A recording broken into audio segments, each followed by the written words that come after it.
We all have a day one graveyard, habits we want to start, things we want to do, but they never happen. And it's not that you don't want things to change, you don't want things to be better. It's just that you keep waiting for the change to feel easier, but it never will. That's why in this video, I'm here to help you get started on the change you want to happen in your life and stick with it, regardless of if it's easy or not. Now, I remember I was sitting out on the front porch with my mom. We just rocking back and forth, having a good time. When I saw my neighbor walking down the street with a stick in her hand for protection. You know, there may be dogs in the neighborhood, so I want to be protected. Well, she gets in front of us. She's passing our house, and the next house she's getting close to, we hear some barking. And next thing you know, these small dogs, these dogs aren't intimidating at all. They come bust out the door and they run straight at this woman because they want to play. And they see this woman, she got a stick, they're probably going crazy, like, oh no, let's get lit. Well, this woman had the stick, and it was meant for protection against dogs. But when the dogs started running at her, tell me why she threw the stick, ran, and then fell, and just lay on the ground. The woman took the stick for protection, had the intention of using it against the dog if it came at her, but when the dog came, she did the complete opposite. Why did she move like that? Why did she change what she wanted to do? What happened? Well, let's go to you to figure this out. Imagine I had a wooden beam, and I told you, and I just put a little bit above the ground. And I told you, if you walk across this wooden beam, you don't fall off, I'll give you $100,000. You would be on that beam as fast as you could. You want that money. Now imagine I put that beam on a skyscraper. It's crossing two skyscrapers. And I told you, if you cross that beam, you don't fall off, I'll give you $100,000. You still want to do that? Are you still up there as fast as you can? No, no. Why? You're scared. You're scared you're gonna fall down. And so, even though you really want the $100,000, even though my neighbor wanted to defend herself against dogs, when that fear crept in, when that emotion clutched at your heart, your actions changed according to that emotion. Now, we are all affected by fear. Like, that will never stop. We're all gonna feel fear, but we have a choice in how we decide to deal with it. Now, when it comes to extreme cases of like walking across the beam behind the sky, yeah, use that fear to push you away because you only got one drop to me. You only got one drop and you're done. Of course, use that fear. But when it comes to something you really want to do, like starting a business, going to talk to that girl, that boy, going to the gym for the first time, trying something you've never done before, you feel that fear. Don't run. But what we do, we run because we haven't learned how to dictate when that fear is good for us to listen to or when that fear isn't good for us to listen to and we should just press on anyway. So you have a choice. You can either let fear control you endlessly and you never have any say over when you take control and then, your life pretty much you don't get anything because you're always running from what you really want. Or you can feel the fear and do it anyway. Unfortunately, we live in a society that doesn't want us to be able to do this stuff. We live in a society that wants us to stay weak-minded because it's the weak-minded people that's easier to control and profit off of. That's why we aren't set up for success in this world. No. If we were set up for success, we will learn how to master ourselves. We will learn how to be intentional. We will learn how to plan ahead into the future and make things happen. We learn things that really benefit us. But what do we learn instead? We learn how to be still and listen to authority. Listen to anyone who's high ranking. Listen to your teachers. Listen to the principal. Listen to your employee, your employer. Listen to your manager, but don't listen to yourself. No. Listen to anybody else. We're taught to consume and shop and never save anything. Because if you buy this, then you'll be happy. And if you buy this, you'll be cool. And if you buy this, everybody will love you. So just buy things. Don't save. Because tomorrow isn't promised, but today is. And we're taught to endlessly entertain ourselves. Everybody in the mama has phones, and everybody in the mama has TikTok. We all got TVs that have endless streams. We all have computers that are full of entertaining things, video games, endless entertainment. It's everywhere. We don't learn how to disengage from this. We just learn how to sit in front of a screen and be a zombie that keeps us complacent until it's time to go back to work. So if you don't want to be a part of this society anymore, the information you're getting right now is going to empower you. Because you're no longer going to let the values of the society that weren't even picked by us control you. You're going to start figuring out what you value, what you want from this life, and you'll know how to get it. But first, you got to have a plan to follow to get to whatever you want to get. So first, what do you want from this life? Think about that. What do you want? Do you want to get in shape? You want to meet somebody? You want to meet your lover? You want to move out? You want to get a new car? You want to get a pet? You want to learn Spanish? You want to start a business? Make more money? What do you want? Once you figure out what you want, ask yourself, well, what are the 1 to 3 most important behaviors I can do to get me closer towards that goal? So for example, let's say you want to, let's think about something. You want to learn how to do the pogo stick. You want to learn how to balance on a pogo stick. I'm trying to be as wild out there as possible to show you that you can make this happen for anything. So what is the behavior that we can say to get better at, I'll just say pogoing. We can say practicing for 5 minutes a day. Well, what's another behavior I can do to get better at? What is it? I don't know, I forgot the name already. What the heck? Oh my god. We can get better at pogoing. I remember that. So what's the 1 or 3 behaviors? Well, we said pogoing for 5 minutes. Another one could be watching 2 instructional pogo videos a week. And that's all I'm gonna do. I'm just gonna pogo practice and then watch videos. And I say 2 because, information overload. I don't want to watch too much because then that takes me away from taking action. So, no, we're gonna take more action, but we're also gonna make sure we do a little bit of studying and figuring out how things work to get a better understanding of pogoing. Now we got that figured out. Last thing we gotta do is put those behaviors into this formula. I will do behavior at time or event in environment. Now I'm going to break down the elements in this formula, and then I'm going to use the example of pogoing to show you how this all comes together. So behavior, we already covered that. We already wrote down the behaviors you want to do. Time, it's just the time we're going to be doing it.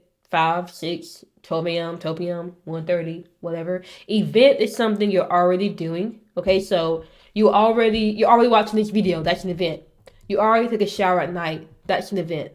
You already eat breakfast. That's an event. It's something you're already doing. And then environment is just where you are at the time. Kitchen, car, living room, bathroom. It's just where you are.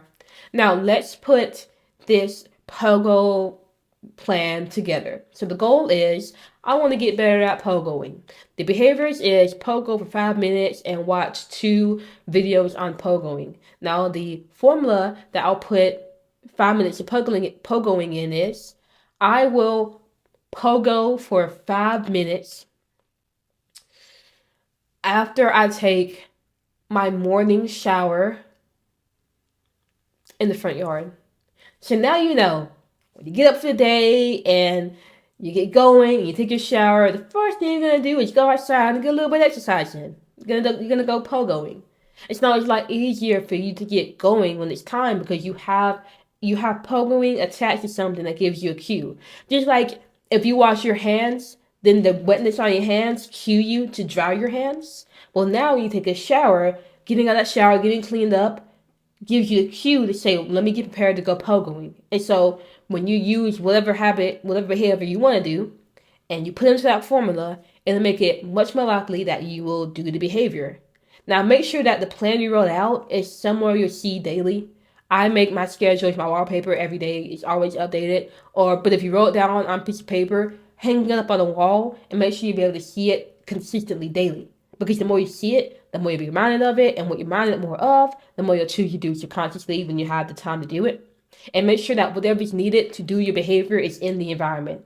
So if I told myself I want to pogo in the morning, I'm going to make sure my pogo stick is by the front door So when I wake up in the morning, all I gotta do is put my clothes on after I shower and go to the front door. Oh, the pogo stick is right there. Well, let me go ahead and pogo. And I said I was gonna do for 5 minutes, and I was gonna do it in the front yard. So let me go ahead and do that. And that's how simple it is. Now, we were talking about fear originally. So how does making a plan and fear come into this? Well, you have to have a plan because fear likes to attack you whenever you're being intentional. So now you're intentional, and this is where fear is going to kick in. Because you're going to be thinking, and the fear can come as many disguises. It can come as procrastination. It can come as anger. It can come as just, it likes to hide as different things. But the underlying emotion behind all of that, the umbrella is fear. So you might be thinking, yeah, this plan, oh, but this won't work. I don't feel like it, and it's something I don't even like it that much anyway.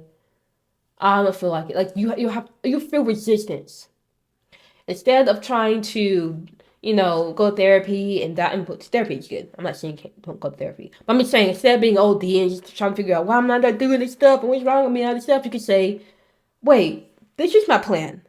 It was intentional and I designed this because I want to do this. But now there's a part of me that's feeling like, no, I don't want to do it. And I'm feeling like resistance. Oh, that's not me. That's fear. Fear almost tricked me. It almost made me think that I didn't want to do this thing.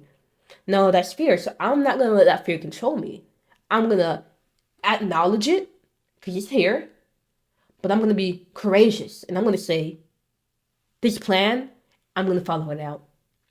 And that's how you feel the fear and do it anyway. You first are intentional about what you want to get, and then you learn to acknowledge the fear, not be consumed by it. Have the mindfulness to step out of it and look at it, to take away its power and label it as fear. And then you choose to be courageous and follow out the plan either way. And I know it's easier said than done, but you can still get it done. I remember a couple weeks ago, I was at the gas station getting some stuff, and the guy up front, who was, right, who was doing all the stuff, what do they call him? The cashier? Yeah, the cashier. He looked cool to me. I mean, I rocked with him, and I wanted to get his number because my goal is to make 2 friends. I've already made one, so I want to make one more, and I wanted to get his number, but I was afraid.